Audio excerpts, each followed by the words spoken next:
E se você fosse capaz de realizar absolutamente qualquer desejo seu, até mesmo o mais impossível deles? Bom, existem 6 joias no universo capazes de transformar esse sonho em realidade e tornar você, tecnicamente, um deus. E a gente vai falar sobre elas agora mesmo, então se liga aí.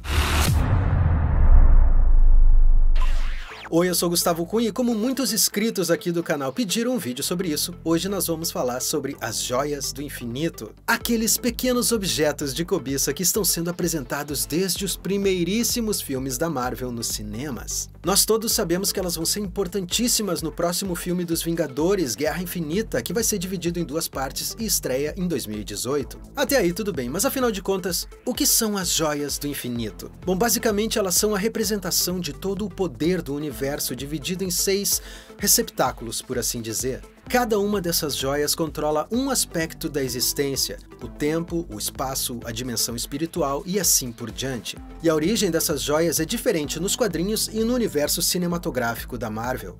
Nos quadrinhos, as joias se originaram de uma criatura onipotente anterior ao próprio universo, que se chamava Nêmesis. Quando essa criatura morreu, o poder dela não se dissipou e acabou se dividindo nessas 6 joias. No cinema, a história é um pouco diferente e foi contada pelo colecionador em Guardiões da Galáxia. E basicamente a história é a seguinte: antes da própria criação, existiam 6 singularidades. E quando o universo passou a existir, essas singularidades se materializaram em itens de poder, as joias do infinito. Cada uma delas com um poder específico. E esses itens só poderiam ser possuídos por indivíduos extremamente poderosos. Por falar nisso, esse grandão aí é o Eson, o pesquisador, uma das criaturas conhecidas como Celestiais. E como você pode ver, ele era extremamente poderoso. E cada um dos portadores de uma joia do infinito era capaz de manipular um aspecto da existência conforme o poder da sua joia, pois cada uma delas, como eu já disse, tem um poder diferente. E a gente vai conhecer agora cada uma dessas joias e o poder que ela representa. Sempre lembrando que esses são os poderes delas nos quadrinhos. No cinema elas podem ter as suas propriedades levemente adaptadas. Vamos nessa então. A joia da mente. A joia da mente era aquela que estava ali no cetro do Loki no primeiro filme dos Vingadores. Ela permite que o seu portador manipule, controle e leia a mente de qualquer ser do universo. E isso pode ser feito simultaneamente, ou seja, cada mente do universo pode ser lida ao mesmo tempo pelo portador dessa joia. Nenhum pensamento ou sonho fica fora de alcance. A joia da mente se encontra hoje na testa do Visão.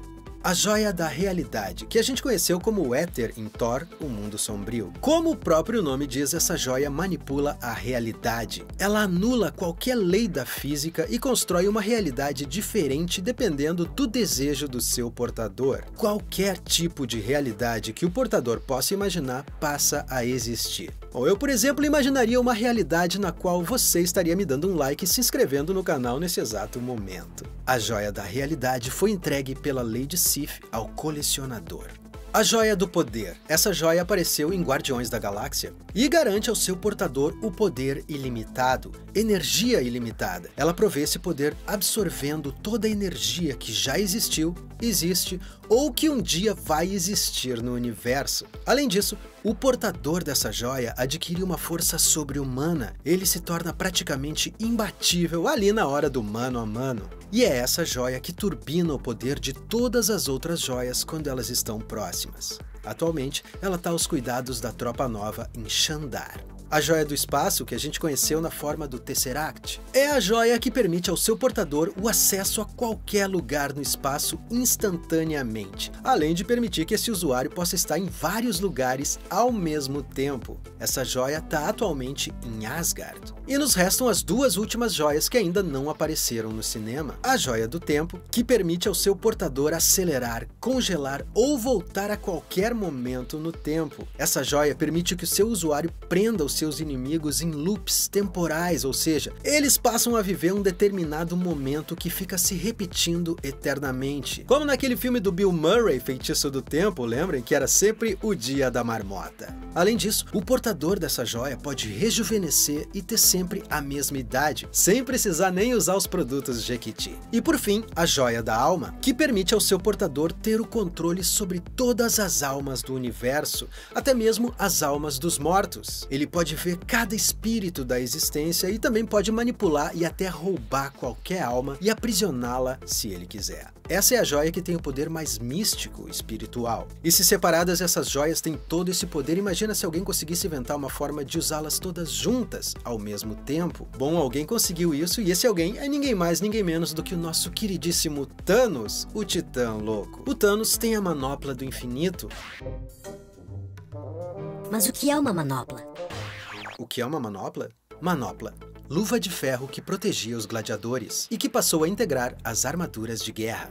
E o Thanos tem uma manopla, aliás, ele tem a manopla do infinito. A manopla do infinito é um receptáculo em forma de luva criada pelo Thanos para armazenar e distribuir o poder das 6 joias do infinito. Quando elas são usadas em conjunto, são capazes de fazer absolutamente qualquer coisa que o usuário desejar. O poder das joias se torna tão grande quando estão juntas que quem possui a manopla do infinito se torna praticamente um deus onipotente, onipresente e onisciente. Se você tivesse a manopla do infinito, seu único limite seria a sua própria imaginação. O tempo, o espaço e o próprio tecido da realidade seriam meros instrumentos ao seu dispor. Você poderia trazer personagens dos quadrinhos para a vida real e visitar o outro lado da galáxia em um piscar de olhos. E se não tivesse nada de interessante por lá, você poderia criar um planeta inteiro onde todo mundo fosse a Megan Fox.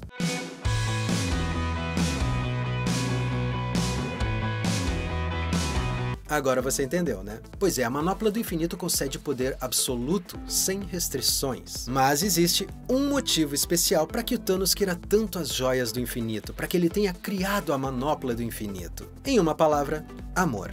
Isso mesmo. No fundo, Thanos é só um grande romântico que é completamente obcecado, apaixonado, caidinho pela morte. Acontece que no universo da Marvel, a morte não é só uma ideia abstrata, ela é uma entidade. A morte é um ser vivo, por mais que isso seja estranho de se dizer em voz alta. Mas é assim. E como Thanos é completamente apaixonado por ela, ele quer fazer de tudo para agradar a morte. Tá bom, mas como é que se agrada a morte? Matando gente? Muita gente. Tanto que na primeira vez em que o Thanos reuniu todas as joias na manopla do infinito, com um simples estalar de dedos, ele destruiu metade do universo. Eu disse metade do universo. Deixa eu fazer uma janelinha aqui para contar uma curiosidade. O Thanos tem um rival que também já teve um caso de amor com a morte, o único personagem louco o suficiente para tentar colocar um chifre na cabeça do Titã. Quem mais, né? Ele mesmo, Deadpool. O Deadpool já teve um caso com a morte. Acontece que ele chegou tão perto da morte tantas vezes que acabou arrastando a asa para cima dela sempre que se encontrava com a distinta senhora. Mas o Thanos conseguiu dar um jeito nessas puladas de cerca, presenteando o mercenário tagarela com a imortalidade. Se o Deadpool não pode morrer, ele não pode ver a morte. Fecha a janelinha. Bom, e tudo isso nos leva de volta àquela cena pós-créditos do primeiro filme dos Vingadores, quando o líder dos Chitauri, que se chama simplesmente o Outro, diz pro Thanos no final do filme: desafiá-los é cortejar a morte. Cortejar a morte? O Thanos é apaixonado pela morte, juntou a fome com a vontade de comer. Olha só a carinha dele, ó. Tô nessa. Bom, e o Thanos já tá nessa corrida para reunir as joias há muito tempo. Ele já tinha a joia da mente que estava no cetro que ele deu pro Loki no primeiro filme dos Vingadores, para que o Loki fosse lá e conseguisse o Tesseract, que é a joia do espaço. Só que o Loki levou uma sova do Hulk e acabou perdendo o cetro dele com a joia da mente. Oh, incompetente! Depois disso, Thanos confiou que o Ronan fosse trazer a joia do poder. O Ronan, que era um fanfarrão, pegou a joia pra ele e o Thanos ficou de novo sem nada em um caso clássico de sabe de nada inocente. Mas isso não significa que o Thanos esteja de mãos vazias. Raciocina comigo. Thanos contratou o Loki para trazer o Tesseract, a joia do espaço, certo? Mas o Loki perdeu o Tesseract, que acabou sendo levado de volta para Asgard. Só que no final de Thor, o Mundo Sombrio, Loki toma o lugar de Odin e se senta no trono de Asgard. O o que significa que ele agora poderia muito bem honrar a palavra dele e entregar o Tesseract para o Thanos. Na verdade, nesse exato momento, em julho de 2016, ele pode até já ter feito isso, e a Joia do Espaço pode estar agora mesmo nas mãos do Thanos. E mais, os Asgardianos deixaram a Joia da Realidade com o Colecionador, como a gente viu, e o Loki, como líder dos Asgardianos, também já sabe disso. E se a Joia da Realidade não se perdeu depois daquela confusão que os Guardiões da Galáxia aprontaram por lá, ela continua com o Colecionador. Sendo assim, o Thanos poderia começar o próximo filme dos Vingadores já com a Joia do Espaço, indo buscar a Joia da Realidade. Por falar nisso, surgiu um boato de que naquela famosa cena em que o Thanos pega a Manopla do Infinito no final de A Era de Ultron, aquela cena já seria em Asgard, já que a Manopla apareceu bem de relance no primeiro filme do Thor, quando os gigantes de gelo tentaram roubar o Palácio de Odin. Tá vendo ela ali, ó? Ah, danadinha. Pois é, essa seria uma teoria, mas o Kevin Feige, sempre ele, já disse em uma entrevista que existem duas manoplas do infinito no universo cinematográfico da Marvel.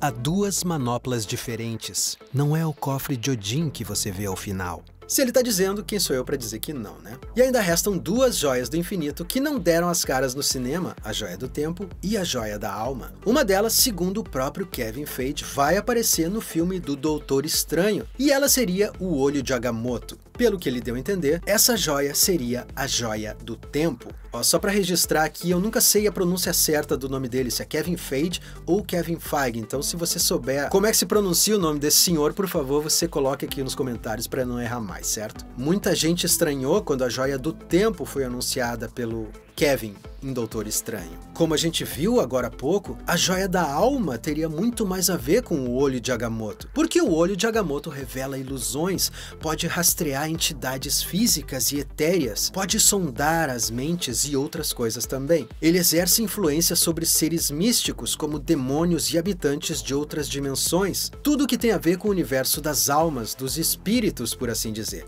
E além disso, o próprio Doutor Estranho já foi portador da Joia da Alma nos quadrinhos. Mas se ele diz que é a Joia do Tempo, então é a Joia do Tempo. E se a Joia do Tempo realmente aparecer em Doutor Estranho, a Joia da Alma poderia aparecer em Guardiões da Galáxia 2, Thor Ragnarok ou no filme do Pantera Negra. E eu apostaria todas as minhas fichas em Guardiões da Galáxia por um motivo: Adam Warlock. Quem? Adam Warlock é um personagem dos quadrinhos extremamente poderoso. Durante muito tempo ele foi guardião da Joia da Alma, que ele recebeu de uma entidade conhecida como o Alto Evolucionário. Ele foi uma das poucas criaturas do universo que já empunharam a Manopla do Infinito e foi muito importante na luta contra o Titã, quando Thanos empunhou a luva pela primeira vez. E muita gente acredita que ele já tenha aparecido no universo cinematográfico da Marvel. Lembra daquela cena quando os Asgardianos vão levar o Éter, a Joia da Realidade, pro Colecionador no final de Thor, O Mundo Sombrio?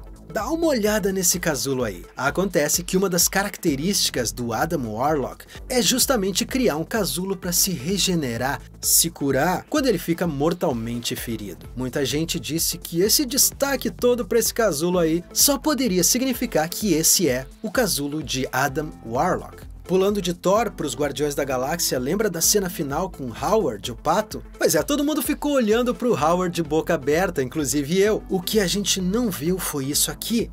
Olha, eu não sei você, mas para mim isso parece um casulo desocupado. Quem estava aí dentro, agora já não tá mais. Isso poderia significar que Adam Warlock tá por aí passeando entre as estrelas e junto com ele a Joia da Alma. Por outro lado, nós tivemos a confirmação do Jeff Goldblum em Thor Ragnarok, e ele vai fazer o papel do Grão-Mestre, que é um dos anciões do universo, criaturas extremamente poderosas e cada uma com um tipo de obsessão diferente. O Grão-Mestre é um obcecado por competições que geralmente envolvem a vida e a morte de planetas inteiros, envolvendo criaturas de vários pontos da galáxia, e isso significa que o filme do Thor pode ter um raio maior de abrangência, envolvendo os outros heróis desse universo de uma forma bem maior do que se imagina. Sendo assim, ele também poderia apresentar a Joia da Alma em algum momento. Pois é, agora o jeito é esperar que as próximas joias do infinito sejam reveladas e que o nosso queridíssimo Thanos finalmente consiga colocar as mãos nelas. E não se engane, ele vai conseguir as joias. E quando isso acontecer, que Deus tenha piedade das nossas almas. Bom, por hoje era isso, eu espero que você tenha gostado do vídeo. Se você gostou, dá um likezinho aqui embaixo que eu vou ser eternamente grato. E se inscreve aqui no meu canal porque toda sexta-feira tem um vídeo novo. E se você puder também compartilhe esse vídeo para que os seus amigos fiquem sabendo das novidades. Além do mais, isso me ajuda a divulgar esse canal. E eu vou deixar aqui em cima alguns outros vídeos meus para você curtir também, certo? Uma vez mais, muito obrigado e até a próxima.